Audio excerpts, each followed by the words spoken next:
Pues hoy tenemos el gusto de estar platicando. Está nuestro querido hermano Sugel Michelén y Kevin Halloran. Y un tema que vamos a discutir brevemente, no tenemos mucho tiempo, pero es un tema muy, muy importante, que es el tema de la santificación. Y qué tan importante es la santificación, el proceso de santificación en la vida de un cristiano.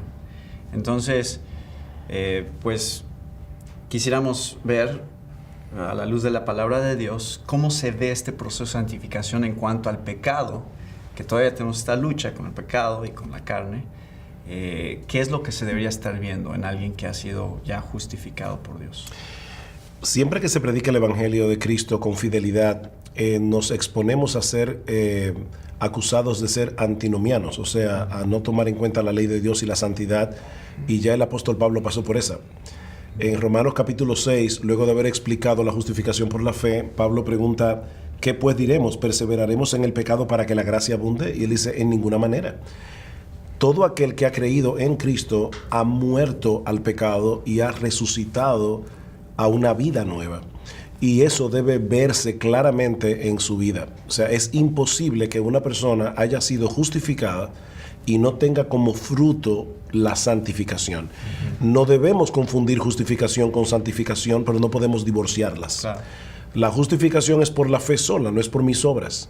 Es únicamente por medio de la fe. Pero todo aquel que ha sido justificado ha sido regenerado previamente, antes de creer, y esa regeneración hace que este individuo ahora pueda tener nuevos afectos, pueda ir desarrollando un nuevo carácter conforme al carácter de nuestro Señor Jesucristo. Eso es básicamente lo que es santificación. Así que todo el que ha sido justificado está en un proceso de santificación luego de haber sido liberado de la esclavitud del pecado. ¿Cómo podríamos diferenciar entre alguien que no es cristiano y por eso está viviendo en pecado, y alguien que sí es cristiano y está en este proceso de santificación? O sea, creo que a veces existe ese problema en alguna iglesia donde dicen, es que él ni siquiera es cristiano porque, mira, sigue cayendo en lo mismo, y ¿en qué momento decimos, bueno, es que eso es parte del proceso, está creciendo, o decimos, a lo mejor ni siquiera es salvo? Bueno, es una buena pregunta y algo importante para muchos cristianos y muchas personas que tal vez piensan que son cristianos. Pienso que algo importante que entender es su actitud hacia el pecado. ¿Aman su pecado y quieren abrazar su pecado con todo su ser, o odian su pecado y quieren arrepentirse, quieren seguir al Señor, quieren crecer en la santidad aunque no estén creciendo ahora? O sea, si es una batalla, ¿no? O sea, que es... Quizás una forma muy sencilla de explicarlo es esta. El inconverso está en el terreno del diablo peleando contra Dios. El creyente está en el terreno de Dios peleando contra el pecado y contra el diablo. Pero todavía peca. Entonces hay una diferencia. El creyente se siente avergonzado por su pecado. El incrédulo se siente molesto con Dios por su ley. El creyente ama la ley y odia su pecado. El inconverso ama su pecado y odia la ley. Es la gran diferencia. Pero el creyente peca. Esa es la realidad que nosotros vemos en la Biblia. Hay una ilustración que podemos usar aquí. No sé cuántos de ustedes han leído la historia de Iwo Jima en la Segunda Guerra Mundial, pero aquella famosa imagen donde aparecen los norteamericanos plantando la bandera. Sí. Cuando los norteamericanos toman la isla de Iwo Jima, los japoneses estaban allí metidos entre las cuevas que había en la isla, que eran muchas cuevas. Ya los aliados tenían control de la isla, pero los japoneses estaban allí todavía y seguían dándole batalla. Ya Cristo vino y puso la bandera de la santidad en nuestro corazón, pero los japoneses están, el pecado está allí metido entre las cuevas, el pecado es remanente y sigue siendo una guerra. Ahora sí, cuando leemos pasajes como 1 Corintios 3, que habla de no les hablo a ustedes como espirituales, sino como a carnales, ¿qué categoría de cristianos son estos a los que les está hablando Pablo?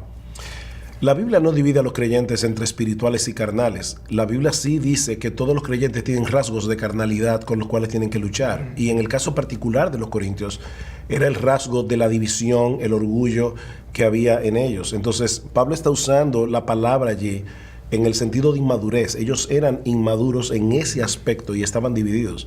pero no es que hay un cristiano que es carnal, o sea, que ya es salvo, pero todavía sigue esclavo del pecado. Como si Dios nos diera dos opciones, ¿no? Exacto. A ver, ¿qué quieres ser, cristiano carnal o cristiano espiritual?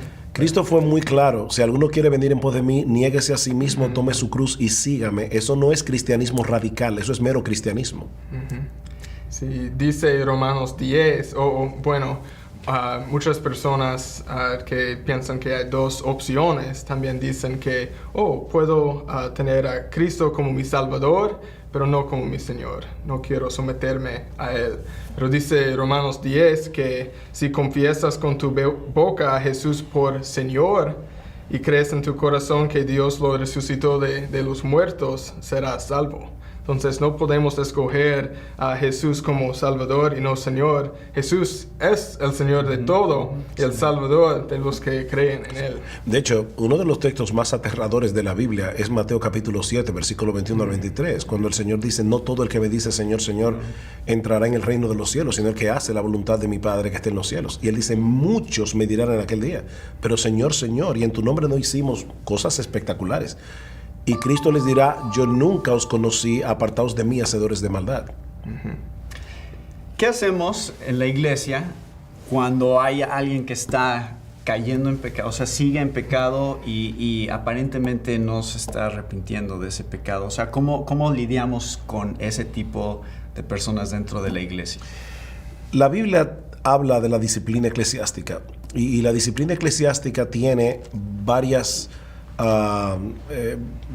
frutos que debe dar, varios propósitos. Uno de ellos es purificar la iglesia, pero otro de los propósitos es precisamente ayudar a los individuos a darse cuenta si son verdaderos cristianos o no. Entonces, la iglesia debe aplicar la disciplina eclesiástica y puede llegar inclusive a excomulgar a una persona que viva en pecado regularmente y no se arrepiente.